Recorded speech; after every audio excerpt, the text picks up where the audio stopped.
Et ça, c'est quelque chose qui est très dangereux dans ta vie, mon frère, ma sœur, c'est quand tu laisses part à l'adversaire dans ton imagination. L'adversaire aime beaucoup ça, c'est-à-dire envoyer des pensées qui vont te faire toujours imaginer le pire. Ça veut dire qu'en fait, eh bien, les pensées qui sont à l'intérieur, si tu les as pas traitées et que tu leur permets, eh bien, de s'installer en toi, il y a un moment donné, tu vas les exprimer. C'est ce qui va refléter ce qui se passe vraiment dans ton cœur, en fait, ce que tu crois et ce que tu vis. Et le Seigneur, il veut vraiment que ça soit changé dans ta vie aujourd'hui, il veut t'en délivrer parce qu'il faut que tu prennes conscience que tu es pas appelé à te maudire avec ta propre bouche, tu es pas appelé à te bloquer avec ta propre bouche, mais tu es appelé à proclamer la parole de Dieu, à proclamer la vérité, à proclamer les promesses de Dieu, à proclamer la vie en fait et pas la mort. Bien, bonjour à tous et à toutes, content de vous retrouver encore aujourd'hui. Que Dieu vous bénisse. Exode chapitre 4 verset 1. Moïse répondit et dit: Voici, ils ne me croiront point, ils n'écouteront point ma voix, mais ils diront: L'Éternel ne t'est point apparu. Amen. En fait, on voit que quand Dieu lui dit qu'il va l'envoyer pour aller délivrer Israël, Moïse est un homme avec plein, plein, plein de peur, de crainte, de réticence, plein de questionnements et cetera. Et en fait, là, on voit qu'il craint la réaction des hommes, en fait. Il dit: «Ah, si je leur dis que c'est Dieu qui m'a envoyé, je suis sûr et certain qu'en fait, ils vont dire, qu'il y a rien eu du tout, en fait». Donc il s'imagine plein de trucs. Avant même de rencontrer les gens, il s'imagine des choses. En fait, c'est quoi cette réaction qu'a Moïse et qu'est-ce que Dieu va combattre là? En fait, Moïse, c'est un homme qui, à cause de ses peurs, eh bien, ses peurs vont se transformer en doute. Il va même pas voir qui lui parle, en fait. Il va occulter le fait que ça soit Dieu qui l'envoie, le Dieu qui est tout-puissant, qui est avec lui, et il va fixer ses regards sur les problèmes, sur les difficultés, sur les montagnes, sur ce qu'il risque de rencontrer, alors qu'en fait, il les a pas encore rencontrés. Mais il va rentrer dans quoi?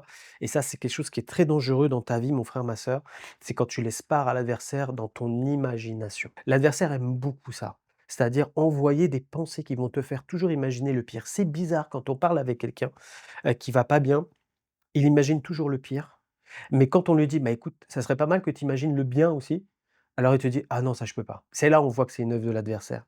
Parce qu'en fait, eh bien, ce que tu imagines, en fait, à la fin, tu finis par le croire, et quand tu commences à croire, eh bien, que tout va mal se passer, alors tout va mal se passer parce qu'en fait, c'est pas parce que ça devait se passer comme ça, c'est parce qu'en fait, tu crains, tu doutes et tu as peur d'avancer. Donc en fait, il y a tout qui se fige et tu as l'impression que tout est contre toi. Et en fait, c'est quelque chose qui devient un blocage psychologique, moral et spirituel. C'est pour ça qu'il faut veiller sur tes pensées, veiller sur tes propres paroles, parce que parfois tes paroles même te maudissent toi-même.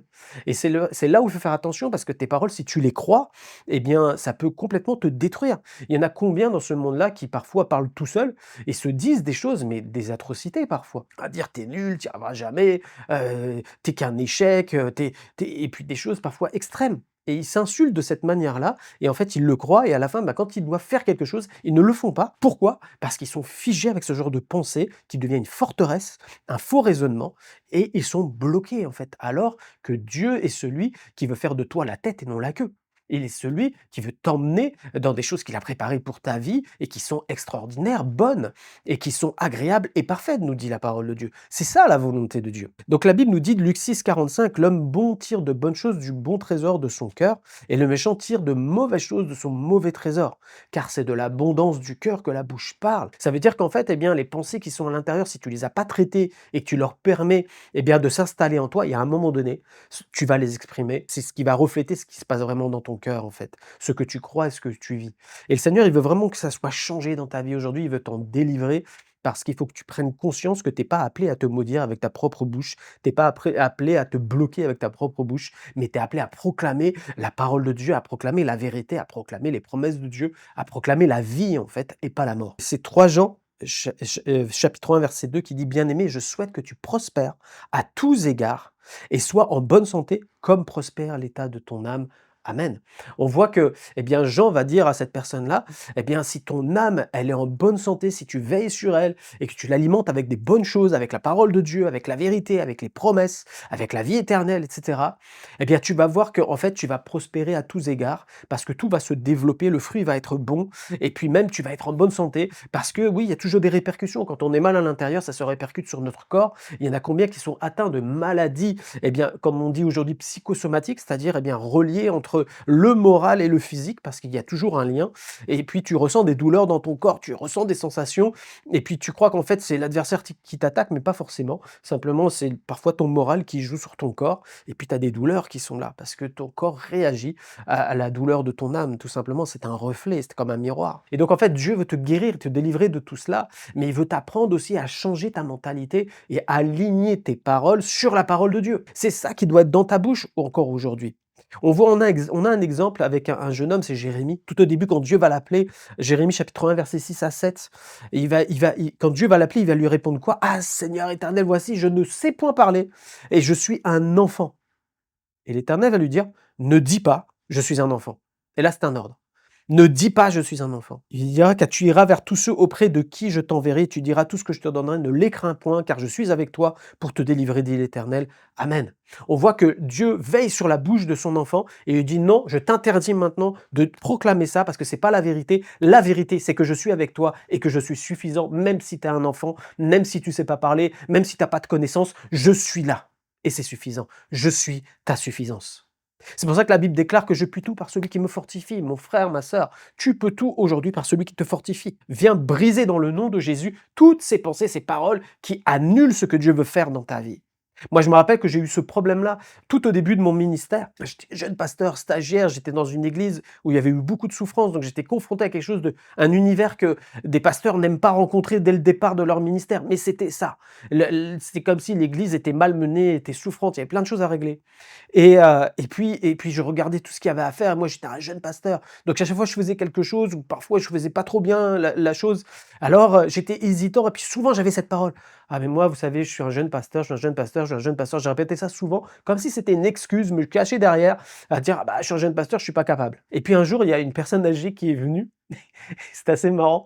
Il vient à la fin de la culte. J'avais encore redit dans le culte, je suis un jeune pasteur. Il vient me voir et puis il me regarde, il me fait, David, j'aimerais te dire quelque chose clair, net et précis avec toi. Il faut que ça soit inscrit dans ton cœur tout de suite.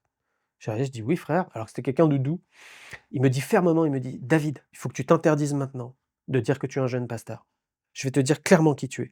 Tu es notre pasteur et tu as toutes les capacités de Dieu pour mener à bien ta mission au milieu de nous. Point barre. Arrête de dire ça. Je savais plus quoi dire en fait. Je crois que c'était vraiment une parole de Dieu qui est tombée là pour me dire, arrête, t'es mon berger. Point barre. Et en fait, ça m'a délivré de cette phrase-là, je l'ai plus jamais dit d'ailleurs. Et puis je me suis reposé sur Dieu seul, à dire Seigneur, c'est toi qui me conduis. Et j'ai vu la main de Dieu sur ma vie. Et j'aimerais vraiment t'encourager aujourd'hui, à toi, à te dire arrête. Arrête de la part de Dieu. Arrête de dire des choses négatives sur ta vie parce que c'est pas la vérité. Tu es un enfant de Dieu. Tu es aimé de Dieu. Tu es justifié par Dieu. Tu as une nouvelle identité et tu as reçu le Saint-Esprit qui te qualifie pour toute chose. Alors que Dieu te bénisse et te conduise dans toute cette journée, marche fier avec Dieu, fier de ce que Dieu a fait de toi, pas dans l'orgueil, mais fier de ce que Dieu a fait de toi. Bénis-le dans ton cœur et repasse ces paroles dans ta bouche. Que Dieu te bénisse. Seigneur, merci. Merci pour ta parole. Merci de bénir tes enfants qui écoutent. Seigneur, je prie, Père, pour tous ceux qui sont liés par leur propre parole aujourd'hui. Seigneur, que ça soit brisé dans le nom de Jésus et qu'ils puissent vivre une vie pleine et entière en toi parce que c'est ce que tu désires pour leur vie. Seigneur, merci de les libérer de toutes ces forteresses. Dans le nom de Jésus, j'ai prié. Amen. Que Dieu vous bénisse. On se retrouve la prochaine fois.